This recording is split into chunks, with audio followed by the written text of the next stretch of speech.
Andhra Pradesh deputy CM Pawan Kalyan గారు పిఠాపురం నియోజకవర్గం నుంచి అత్యధిక మెజారిటీతో గెలిచి అసెంబ్లీకి వెళ్ళిన విషయం మనకందరికీ తెలిసిందే. తాను భారత రాజ్యాంగానికి కట్టుబడి ఉంటానని నియోజకవర్గంలో ఇచ్చిన ప్రతి హామీని నిలబెట్టుకుంటున్నానన్నారు పవన్ కళ్యాణ్ గారు. కొంతమంది తను అసెంబ్లీకి ఎలా అడుగు పెడతారో చూస్తామని, గేటు కూడా తాకలేమని మాట్లాడారని, కానీ మాజీ ఎమ్మెల్యే వర్మ చెప్పినట్లుగా అసెంబ్లీకి వెళ్ళాలన్నారు. అలాగే కూటమి కార్యకర్తలు గెలుచుకున్నాం కదా అని గత ప్రభుత్వ నాయకుల్లా దాడులు చేయొద్దని సూచించారు పవన్ కళ్యాణ్ గారు. చొక్కాలు పట్టుకుని బూతులు తిట్టొద్దని కోరారు. సోషల్ మీడియాలో పోస్టులు పెట్టవద్దని హెచ్చరించారు. చట్టం తన పని తాను చేసుకుపోతుందని, అధికారులపై జులుం ప్రదర్శిస్తే క్రమశిక్షణ చర్యలు ఉంటాయన్నారు డిప్యూటీ సీఎం. చంద్రబాబు గారికి అనుభవం, కార్యదక్షత ప్రభుత్వాన్ని సమర్థవంతుడిగా నడిపిస్తారన్నారు చంద్రబాబు గారు.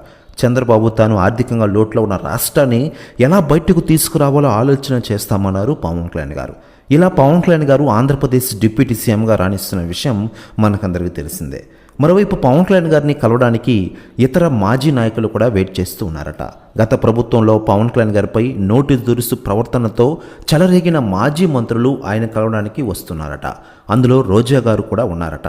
కానీ పవన్ కళ్యాణ్ గారు పర్మిషన్ ఇవ్వలేదట. ప్రస్తుతం ఈ వ్యాఖ్యలు వైరల్ అవుతున్నాయి ఇండస్ట్రీలో. మరోవైపు Andhra Pradesh deputy CM Janasena party అధినేత పవన్ కళ్యాణ్ గారు కీలక నిర్ణయం తీసుకున్నారు. పిఠాపురంలో సొంతంగా ఇల్లు కొట్టుకునేందుకు సన్నాహాలు మొదలుపెట్టారట. స్థానికంగా స్థలం కొనుగోలు చేశారట ఆయన.